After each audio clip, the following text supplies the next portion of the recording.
La chair du diable, c'est l'histoire d'un scientifique qui part en Nouvelle-Guinée et ramène un énorme squelette qui a une particularité assez étonnante. Quand on lui verse de l'eau dessus, ses tissus se recomposent. Et ça lui donne une idée. Il fabrique un vaccin pour sauver l'humanité. Et il le teste sur sa fille. Malheureusement, ce vaccin a des effets secondaires assez désastreux puisque sa fille va devenir folle et qu'elle va se mettre à agresser des gens. Alors Charles, c'est réalisé par qui ? Alors c'est réalisé par un Anglais, Freddie Francis, un homme à plusieurs casquettes, si je puis dire, qui a commencé sa carrière comme caméraman, qui sera ensuite un directeur de la photo, prestigieux, peut-on dire, Moby Dick de John Huston, beaucoup plus tard Les Nerfs à vif de Martin Scorsese, d'ailleurs eu un Oscar, et qui se passera également, dans les années 60 en particulier, à la réalisation, avec une particularité, tous les films qu'il a réalisés sont des films fantastiques, ou d'horreur, ou d'épouvante, appelez ça. Certains pour la Hammer, L'empreinte de Frankenstein, avec Peter Cushing, Dracula et les femmes, qui n'est pas mauvais du tout d'ailleurs, avec Christopher Lee, bien sûr. Pour d'autres maisons de production, comme Amicus, etc., Le Train des épouvantes, Cette chair du diable, Le Marquis de Sade, Le crâne maléfique. Encore une histoire originale où un savant essaie de récupérer ce crâne, toujours avec nos deux compères, Christopher Lee et Peter Cushing. Il terminera sa carrière de réalisateur avec Le Docteur et les assassins, interprété par le mannequin presque anémique, Tweety. Donc une carrière dans le fantastique. Ce film, c'est un internaute qui nous l'a proposé. Oui. J'ai regardé quelques images sur YouTube, puisque je vais vous mettre le lien, mais le film est disponible en entier et en anglais. Et en regardant quelques images, j'ai dit, ouh là là, ce film il a l'air très intéressant. J'ai vu le laboratoire là sur mon téléphone portable avec Peter Cushing, le squelette et tout. Ouh là, ça a l'air pas mal du tout. Et là, je commence à regarder le film et je me dis, tiens, ça me dit quelque chose. Et là, je me rends compte, Charles, que le film, je l'ai déjà. Oui.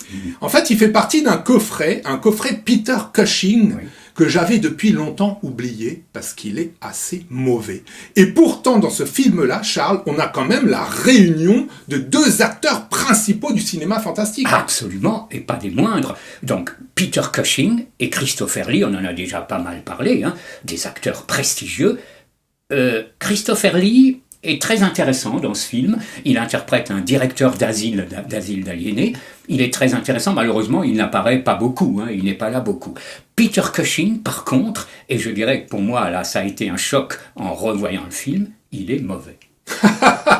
Eh oui. Tu es d'accord ? Ben oui, oui. Il est mauvais, et dire ça de Peter Cushing, ça ne me fait pas plaisir. Bah oui. Il est caricatural, il n'y croit pas, j'ai l'impression.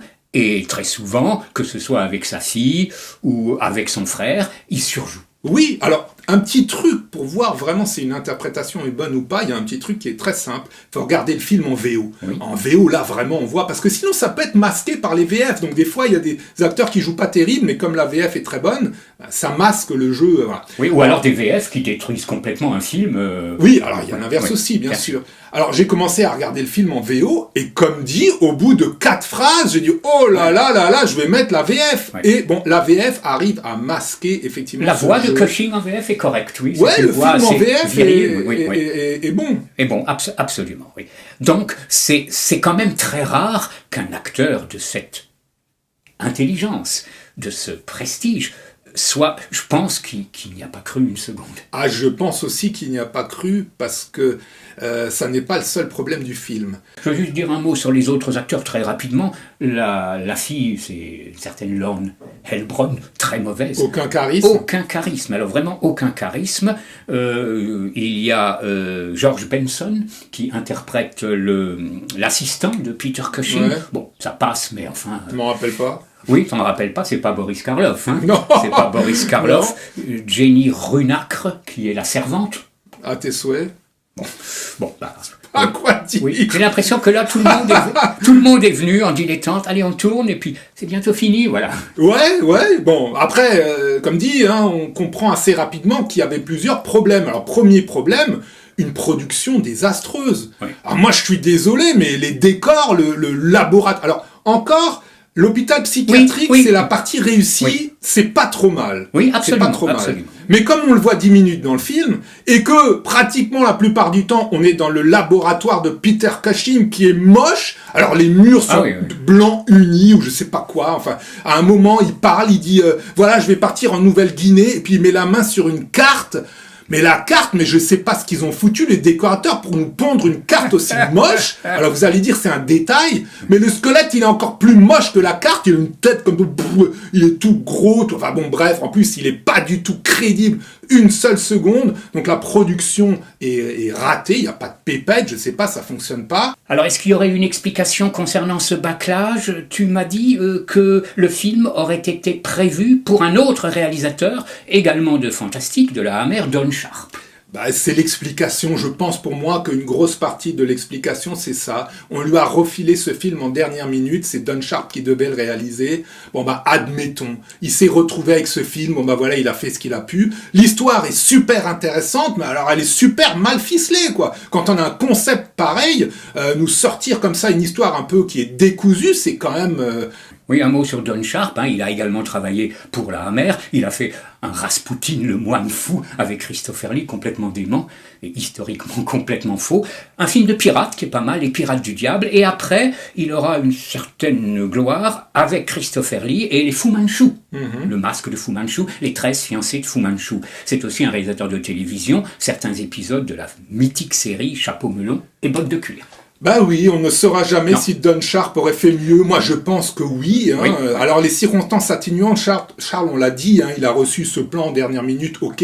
Moi, il y a une autre circonstance atténuante sur laquelle je voudrais encore insister. C'est curieusement, c'est l'année. C'est un film de 1973. Oui. Et personnellement, je trouve que les années 70 ne sont pas du tout un bon cru dans le cinéma fantastique. On avait les années 50, complètement incroyables. Les années 60, j'en parle même pas. On a les années 80 qui ont pété la baraque, les années 90 qui étaient pas mal, bon après il y a eu un petit déclin à partir de 2000, mais les années 70, il y a un creux, c'est mal produit, il y a un manque d'inventivité, il y a un manque de créativité, et c'est pas seulement dans ce film-là. Non, c'est là qu'on voit le déclin de la Hammer qui a lancé donc des Dracula contemporains, Dracula 73, Dracula vit toujours à Londres, d'un certain Alan Gibson. Je dirais que ça se regarde, mais on est loin des chefs-d'œuvre de la Hammer. La femme de Cushing est censée jouer une espèce de playmate comme ça qui se produit dans des bars Cabaret, oui. Et qui attire tous les hommes. Mais alors franchement, moi, elle m'a pas attiré pour un sou. Elle a aucune sensualité quand on la voit danser, mais c'est grotesque. La musique sauve le film ? Je ne m'en rappelle plus. Oui, c'est Paul Ferry, ça te dit rien, hein? Non. Non, c'est un compositeur. La Hammer a aussi quelquefois des compositeurs moins connus. C'est une musique. Je veux dire qu'effectivement, on s'en souvient pas. Moi, j'ai un souvenir, c'est qu'elle n'est pas toujours bien adaptée. Ouais. Bah bon.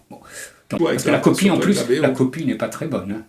De ces coffrets Cushing, ça passe. Mais enfin, peut-être, finalement, pas que génial, c'est la faute copie. à la copie. On va dire que c'est la faute à la copie. Allez, voilà. On va dire ça. Ouais. Donc, la chair du diable, en anglais, c'est The Creeping Flesh. La chair qui rampe. Joli titre, en anglais. Bon, alors, bonne chair. Je répète encore une fois, on vous déconseille le coffret Peter Cushing. Il n'est pas cher, remarquez. Il n'est pas cher, mais vous pouvez garder vos 2 €. Oui, absolument, oui. Bonne chair, je me répète. À bientôt.